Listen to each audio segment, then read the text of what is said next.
Pagpalang umaga po sa buhay ng bawat isa. Happy New Year po sa bawat isa po sa atin. Salamat po sa dakilang Diyos na may likha ng langit at lupa. At patuloy sa oras po na ito, magbumula po ang pag-aaral ng salita ng Diyos sa lugar po ng Kuwait. Sa pangunguna po ng Pastor Luis Bailon, District 9. At sa lugar po na ito ay Pastor Mark Dequilia. Salamat po sa Panginoon sa umaga pong ito. At bago po tayo mag-aral ng salita po ng Panginoon, awitan muna po natin ang ating pong buhay na Diyos.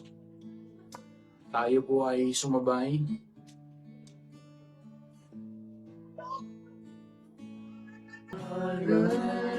Sa'yo, praise God. Ang pagsamba buong lakas ng aking nawa'y tanggapin ng buhay na naan nakalulubog sa iyong harapan. Ang bawat pangalaman at pagpintig ng puso'y mag-alay sa iyo. Ang pagsamba buong lakas itatanghal. Praise God. Ang bawat paghinga at pagpindig ng puso'y mag-alay sa iyo. Nang nakasamba buong lakas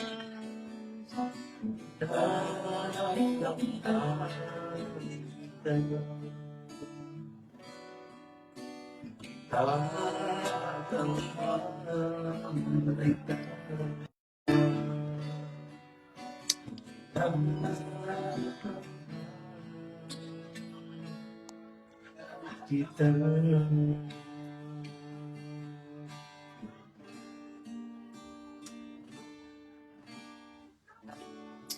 Purihin po ang Panginoon, aming Diyos, aming Ama na makapangyarihan sa lahat. Ama ng amin pong Panginoon, salamat po sa oras na ito. Kami po ay patuloy na lumalapit po sa inyo at umaasa sa inyo pong pagkilos sa buhay ng bawat isa po sa amin. At tuloy na kayo po ang gumawa sa amin pong kalagitnaan, Panginoon. Magitan ng amin pong pag-aaral ng inyong pong mga salita. Salamat po sa ngalan ng Ama, ng Anak at ng Banal na Espiritu. Amen and amen. Purihin po ang Panginoon. Tayo po ay saglit na mag-aaral ng kanya pong mga salita. Sa aklat po ng 2 Peter 3 verse 18, sabi po ng salita po ng Panginoon sa aklat po na ito. At ito po ay patuloy natin panghawakan sa taon pong ito. Sa panibagong taon na pumasok, 2026, tulungan po tayo ng Panginoon na tayo po ay lumago sa kanya pong biyaya at lumago sa pagkilala sa ginawa po ng Panginoon doon sa krus ng Kalbaryo. Nasabi po dito sa 2 Peter 3 verse 18, sa halip lumago kayo sa biyaya ng Diyos at pagkilala sa ating Panginoon at tagapagligtas na si Jesucristo. Purihin siya ngayon at magpakailanman. Amen. Kaya purihin po ang Panginoon at ang nais po ng Panginoon sa buhay po ng bawat isa po sa atin ay patuloy po tayong lumago sa biyaya ng Diyos, sa pagkilala po sa Kanya. At una po natin makikita, pag tayo po ay lumalago sa biyaya ng Diyos, ay tayo po ay hindi mabilis matangay ng mga maling katuruan.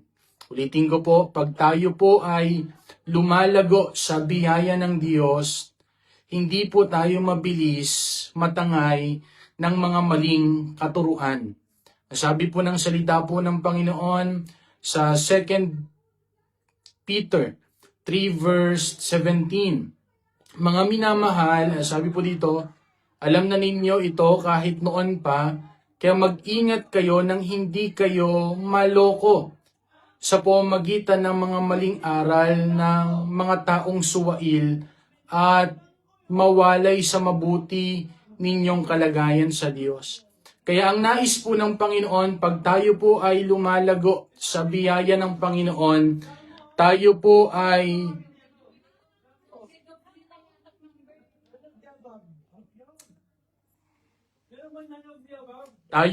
ay patuloy na tumitingin doon sa ginawa po ng Panginoon doon sa krus ng Kalbaryo. Kaya ulitin ko po, pag tayo po ay lumalago sa biyaya ng Diyos, hindi po tayo mabilis matangay ng mga maling katuruan. Ang sabi din po ng salita po ng Panginoon, sa kanya pong mga salita sa 2 Peter 2 verse 1 hanggang 3. Ngunit, sabi po dito, 2 Peter 2 verse 1 hanggang 3, ngunit nagkaroon din ng mga huwad na propeta sa mga mamamayan ng Israel nung araw at ganito rin ang nangyari sa inyo. Magkakaroon ng mga huwad na guro sa inyo at palihilim nilang tinuturo ang mga aral na makakasira sa pananampalataya ninyo. Itatakwil nila maging ang Panginoon na tumubos sa kanila. Kaya biglang darating sa kanila ang kapahamakan. Verse 2, sa kabila nito marami pa ring susunod sa nakakahiya nilang pamumuhay at dahil sa kanila malalapastangan ang katotohanan, sinusunod natin at dahil sa kasakiman nila, lilinlangin nila kayo sa pamamagitan ng matatamis na salita para kwartahan kayo. Matagal nang nakahanda ang hatol sa kanila at malapit na silang lipulin. Kaya mga kapatid ko sa Panginoon, sa pagpasok ng panibagong taon, ang nais po ng Panginoon sa buhay ng bawat isa po sa atin ay patuloy tayong lumago sa biyaya ng Diyos upang hindi po tayo matangay ng mga maling katuruan. Ulitin ko po, napakahalaga ng paglago sa biyaya ng Panginoon upang hindi tayo matangay sa mga maling katuruan. At marami na pong maling mga katuruan sa lumalabas sa panahon natin ngayon. Pero mga kapatid, pag meron tayong salita ng Diyos at lumalago tayo sa biyaya ng Panginoon, tinitiyak ko po, hindi tayo mabilis na matangay ng mga katuruang ito. At pangalawa po, pag tayo po ay lumalago sa biyaya ng Diyos, namumuhay tayo ng malinis sa harapan ng Panginoon. Purihin po ang Diyos. Kaya kapatid, pag tayo ay lumalago, we are living a righteous life in the sight of God. Ang sabi po ng 2 Peter 3 verse 14, kaya nga mga minamahal, habang inaasahan ninyo ang bagay na ito, pagsikapan ninyo. Ano po yung pagsisikapan po natin? Pagsikapan niyong mamuhay ng mapayapa, malinis at walang kapintasan sa paningin niya. Kaya kapatid, sa pagpasok ng panibagong taon, ang pagsisikapan nating ipamuhay ay mapayapa, malinis at walang kapintasan sa harapan po ng ating Panginoon. Kaya pag tayo po ay lumalago sa biyaya ng Diyos, ang pinagsisikapan mo at ako ay mamuhay ng malinis sa harapan ng isang mabuting Diyos, sa harapan ng isang matuwid na Diyos. Kaya purihin po ang Panginoon. Nasabi din po ng salita po ng Panginoon, 2 Peter 1 verse 5 hanggang 9. Dahil dito pagsikapan ninyong maidagdag sa pananampalataya ninyo ang kabutihan, asal, sa kabutiang asal ang kaalaman, sa kaalaman ng pagpipigil sa sarili, sa pagpipigil sa sarili ang pagtitiis, sa pagtitiis ang kabanalan, sa kabanalan ng pag-ibig sa mga kapatid kay Kristo, at sa pag-ibig sa mga kapatid kay Kristo ang pag-ibig sa lahat. Verse 8, sapagkat kung ang mga katangiang ito ay nasa inyo, ay lumalago na nagiging makabuluhan at kapaki-pakinabang ang pagkilala nyo sa ating Panginoong Hesukristo. Verse 9, ngunit ang mga nagkukulang sa katangiang ito, sorry po,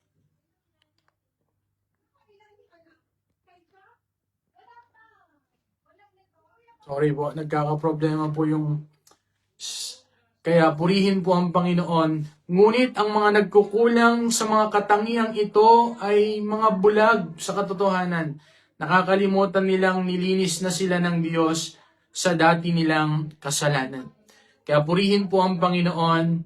Kaya kapatid, pag tayo ay lumalago sa biyaya ng Diyos sa taong ito, ay mamuhay po tayo ng malinis sa harapan ng Panginoon. At pangalawa po, pag tayo po ay lumalago sa biyaya ng Diyos, tayo po ay tumatalikod sa kasalanan. Hindi na tayo nananatili sa kasalanan, bagkus tinatalikuran natin yung kasalanan. Kaya sabi po ng salita po ng Panginoon, unang Pedro 4 verse 1 hanggang 3, dahil naghirap si Kristo sa katawang tao niya, dapat ay handa rin kayong maghirap, sapagkat hindi na gumagawa ng kasalanan ng taong nagtitiis ng hirap. Hindi na siya sumusunod sa masama niyang ugali, kundi sumusunod na siya sa kalooban ng Diyos. Kaya huwag na ninyong gawin ang mga ginagawa ninyo noon, ang mga bagay na gustong gawin ng mga taong hindi kumikilala sa Diyos. Puno ng kahalayan ng buhay niyo noon, at sinusunod ninyo ang nasa ng inyong laman. Palagi kayong nagtitipon para mag-inuman. Kaya yung walang pagkakilala sa Panginoon, ano po yung ginagawa nila? Nagtitipon sila para mag-inuman at gumagawa ng mga bagay na kahiya-hiya at pagsamba ninyo sa inyong mga Diyos-Diyosan. Kung ano-ano ang masamang bagay ang ginagawa ninyo, that is our old life. Yun po yung dati nating pagkatao. Amen? Ginagawa natin yung mga bagay na hindi nagbibigay lugod sa Panginoon. Pero mga kapatid, nung tayo po ay sumampalataya na kay Kristo at nalaman o lumalago sa biyaya ng Panginoon, tinatalikuran na natin anumang mga bagay na kasalanan at hindi na tayo nagpapatuloy pa sa kasalanan. Kaya purihin po ang Panginoon. At pangalawa po at panghuli, pagkilala. Una, paglago sa biyaya ng Panginoon. Pangalawa, pagkilala sa atin pong Panginoon. Hanggat hindi pa po bumabalik ang Diyos, sabi ko po dito, huwag tayong tumigil na kilalanin ang kanyang ginawa. Ulitin ko po, hanggat hindi pa po bumabalik ang Diyos, huwag tayong tumigil na kilalanin yung persona ni Kristo Jesus. Dahil yun po ang pinakamahalaga. More of Him. Higit nating kilalanin ng Panginoon sa taong ito. Kaya sabi po paano po natin makikilala ang Panginoon? Sabi po ng unang Pedro 2 verse 2, gaya ng sanggol na bagong panganak, manabik kayo sa dalisay na gatas na spiritual upang lumago kayo hanggang makamtan ninyo ang ganap na kaligtasan. Paano tayo lalago sa pagkilala sa ating Panginoon? Kailangan natin ng salita ng Diyos. Kailangan lumago tayo o manabik tayo sa mga bagay na pang-spiritual. At walang iba kundi yung salita ng Panginoon. Kaya tulungan po tayo ng Panginoon. Ang sabi din po ng salita po ng Panginoon, Filipos 3 verse 10. Nais ko ngayon, sabi ni Paul, nais ko ngayon na higit pang makilala si Kristo, maranasan ang kapangyarihan ng muli niyang pagkabuhay, at makabahagi sa mga paghihirap at matulad sa kamatayan niya.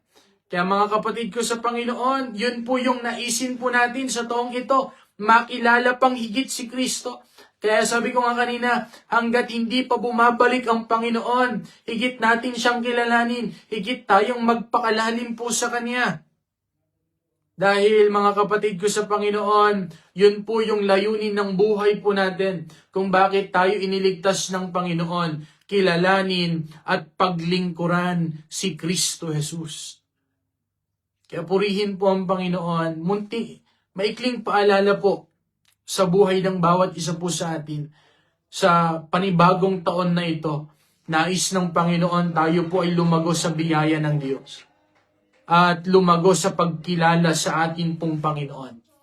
At yun po yung nais ng Panginoon sa buhay ng bawat isa po sa atin. Kilalanin at lumago sa Kanya pong biyaya. Dahil mga kapatid ko sa Panginoon, without knowing Christ, hindi tayo magtatagumpay. Kung hindi tayo higit na lalago sa Kanya, hindi po tayo magtatagumpay. Kaya tulungan po tayo ng Panginoon na lumago sa Kanya pong biyaya. Kaya purihin po ang Panginoon. Sabi po ng huling verse, Filipos 3 verse 14 hanggang 16, tulad ng isang manlalaro, nagpapatuloy ako hanggang makamtan ko ang gantimpala na walang iba kundi ang pagkatawag sa akin ng Diyos na makapamuhay sa langit sa pamamagitan ni Kristo. Tayong malalago sa pananampalataya ay magkaroon sana ng ganitong kaisipan. Pero kung hindi ganito ang pag-iisip niyo, ipaunawa ito sa inyo ng Diyos. Ang mahalaga ay patuloy nating sinusunod ang katotohanang natutunan natin. Kaya purihin po ang Panginoon. Kapatid, magpatuloy po tayo sa pagkilala sa Diyos. Magpatuloy tayong lumago sa biyaya ng Panginoon. At hanggang sa muli niya pong pagbabalik, madatnan tayong kinikilala yung ginawa ng Diyos doon sa krus ng Kalbaryo. At doon po tayo titibay, doon po tayo lalakas sa atin pong pananampalataya sa atin pong Panginoon. At yun po yung nais ng Diyos sa buhay ng bawat isa po sa atin. Sorry po na yung osmo, kaya purihin po ang Panginoon. Tayo po ay manalangin, aming Diyos, aming Ama na makapangyarihan po sa lahat, Ama ng amin pong Panginoon, salamat po. Kami po ay nagbuburi at nagpapasalamat sa inyo pong kabutihan at kadakilaan. Salamat po sa taong 2025, tinuruan nyo kami at anuman po yung mga bagay, Panginoon, na ituturo nyo pa po sa amin ngayong 2026, tulungan nyo po kami. Panginoon, magkaroon kami ng laan na puso. Hallelujah, isang pusong marunong turuan at patuloy na hakbangan ang inyo pong mga salita. Tulungan niyo po ang mga kapatid ko, malayo man po kami sa isa't isa. At patuloy na kayo po ang patuloy na gumawa, kumilos, patuloy ng banal na spirito, ang patuloy na gumawa po sa amin, mag-direct po sa amin kung ano po yung dapat po naming hakbangan sa taong ito. Kaya Panginoon, pagpalain niyo po ang taong 2026. Patuloy na kayo po ang patuloy na gumawa at patuloy na kumilos, Panginoon. Salamat po. Pagpalain niyo po ang Maceredo family. Pagpalain niyo po ang amin pong tagapanguna sa District 9, Pastor Luis Bailon. Pagpalain niyo po ang kanya pong sambahayan. Salamat po at ingatan niyo po ang buhay ng bawat isa. Kayo lagi po ang mataas at madakila sa buhay ng bawat isa po sa amin. At patuloy na higit po naming may paglaban yung amin pong pananampalatayang tinanggap sa inyo. At higit po namin itong tayuan. Salamat po, walang anuman pong gawa ng kaaway ang magtagumpay sa buhay ng bawat isa po sa aming Ama. Purihin po kayo, dakilain po kayo. Sa ngalan ng Ama, ng Anak at ng Banal na Espiritu. Amen and amen. Purihin po ang Diyos. Mapagpalang umaga po at Happy New Year po sa bawat isa po sa atin. At sumagana po ang biyaya at awa ng Panginoon sa bawat isa po sa atin. Sa Diyos po ang papuri. God bless po sa bawat isa.